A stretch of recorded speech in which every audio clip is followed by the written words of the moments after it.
Hey, what's going on, Dueling fans? This is Dueling for Days here, bringing you another deck profile. I'm gonna do my Time Lords this time. This is a pretty fun deck in my opinion. It's really trolly too. It can really outwit your opponent really good. With the plays I've put together in this deck. Yeah, let's go ahead and get with the deck profile. So to start, we're gonna do 3 Time Maiden. She's basically the VIP of the deck. She searches Time Lords by tributing herself. She can special summon Time Lords when you need them the most to set up your plays more effectively against your opponent, depending on what they're playing. Whether it's graveyard based, hand based, spell, trap card based, you know, the whole works. Yeah, she's my favorite card out of the deck because of her abilities, and it's really nice because you can special summon her while having no monsters or even by a 1-for-1. So yeah, she's pretty good. Definitely run her at 3. Next up we run 3 Metaion. He's the return all other monsters on the field effect and burn your opponent for 300 each, including your own stuff that goes back to your hand, which is really nice if you have like a lot of monsters on the field. But in this deck you won't really have that many monsters, obviously, because you'll just be normal summoning the Time Lords when you control no monsters. So it's kind of like a Cyber Dragon thing where if you control no monsters you can bring them out no problem. But he's pretty good for getting the stuff you don't want off the field anymore back to your opponent's hand, and just dishing out even a little bit of burn damage. So yeah, definitely run him at 3. Next up, we're going to do Lazion, the Time Lord. We're going to do 3 of them. He's probably my favorite Time Lord, just because of his ability. Shuffling your opponent's graveyard back into the deck, and once per turn when they draw a card, except during the draw phase, they take a stack of damage. So that's a really nice burn effect, and the fact that most decks nowadays like have graveyard effects, like Blue Eyes, for instance. Yeah, this would kill most of graveyard-based decks in an instant. So if you run him at 3. We're going to do Kamion, the Time Lord. Do 3 of them. Yeah, in my opinion, running 3 of them is pretty good. The fact that he can do 500 damage for shuffling a card after he battles or is attacked, and yeah, definitely I see him as a really good asset to the deck. Burning your opponent for 500 per shuffle it does, without your opponent, like, activating Solemn Strike on you, because he can't, because Kamion's ability is like your opponent cannot activate cards or effects in response to him. So yeah, he's pretty decent. I like him. Do Zaphion, the Time Lord. She's pretty good. I like her for her spell and trap card removal, by putting it all back in your opponent's deck. So if they had if you're going against like a Brandish Maiden deck or a Trickstar deck even, and they got like those field spells and trap cards that are getting ready for you, well, you can just shove with her, no problem, so you don't have to worry about it later. Yeah, so run her at 3 definitely. And then for the last Time Lord, run 1 Sadion. He's the underrated Time Lord in my opinion. He doesn't do a whole lot for me like when I need him, except just for life point gain. And I mean, if your life points are at 4,000 and he attacks or is attacked, your life points just become 4,000 like that. Life points, and you're looking at a pretty tight angle in your duel. I guess you can just bring him out whenever you need him. And I do run a Kaiju package with this deck just because it's a more trolley type base deck, but it's really nice at the end. So I run 3 Jizukiru. I run him because he's the level 10 Kaiju in the deck, and he goes with the Exi plays too, which I'll get into later in the video. Yeah, he's pretty good for dishing out damage, obviously. So like when you give your opponent a Kaiju and you just special summon him after normal summoning a Time Lord first, so he's basically your main beat stick.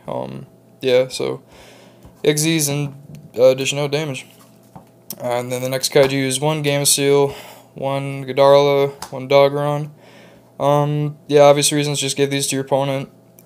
Or if you use interrupted Kaiju Slumber, go into this after you normal summoning Barbaros, which is the last one I have here. This is for my Kaiju package.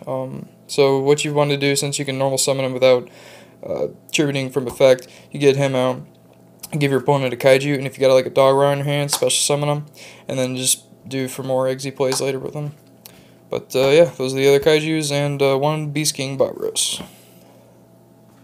On to the spells. Do 2 Celestial Transformation. Obviously, all the Time Lords are fairy monsters, and you want to get them out as quick as you can.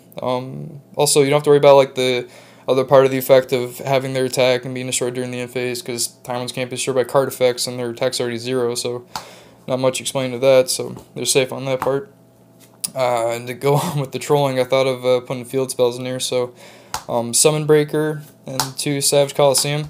I really like these field spells that go with my Time Lords because Summon Breaker shuts down most of my opponents, so this is more like defensive.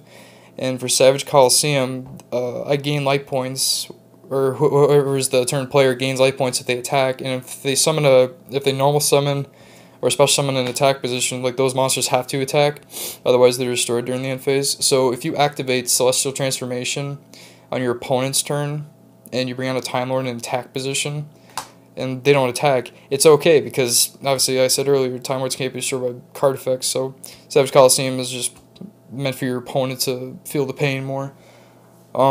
Yeah, so this is more of an offensive strategy I go for, because Savage Colosseum is a nice card, and it makes your opponent run into your Time Lords activating their effects. And if you're going against like a Synchro or a Link spam deck, Summon Breaker is really the way to go, because Time Lords don't want to deal with too many monsters at once. Yeah, so I run those 2 field spells. And next for our 1-ofs, we got 1 advanced draw, 1 trade-in for the Kaijus, advanced draw for the Time Lords in case you're low on cards, 1 set rotation for the field spells so you can get out your plays quicker, 1 burial from different dimension, because with Time Man's ability you can banish it from your graveyard, but you're definitely going to wander back in your graveyard because the plays you can just keep going with it. 1 Dark Hole in case you got pesky monsters on the field, like say Vandy's Fiend. Ugh, that snake bitch. 1 interrupted Kaiju Slumber, obviously for the Kaijus to blow up the field, so another Dark Hole. And 1 for 1.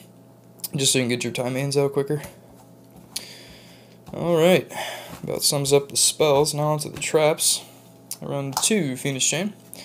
These work proactively with your monsters and your opponents, obviously. So in case you wanted a Time Lord to stay on the field and exit plays with them, use them on them, obviously, so they don't shuffle themselves back into the deck during your standby phase. Yeah, or you can just use it on your opponent's monsters just to negate plays. And then my 1-ofs, I want 1 Metaverse for more field spell action, so you can set your opponent's plays up better for your sake. Drowning Mirror Force, obviously, because the majority of the time you're not going to have any monsters, and it's going to be really hard to make plays without having the Time Lords out, and when they're gone, you can't really draw anything, so you got to worry about defenses, so I thought this would be pretty good. And then 1 Solemn Warning in case they got, like, you know, bigger plays going off, and you just want to be like, nope, you are not going to have that monster, or spell or trap.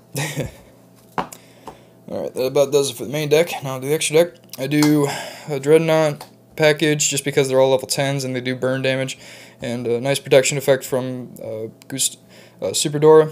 I usually go into Gustav max just for gameplay finishes just because of the burn 2000 damage.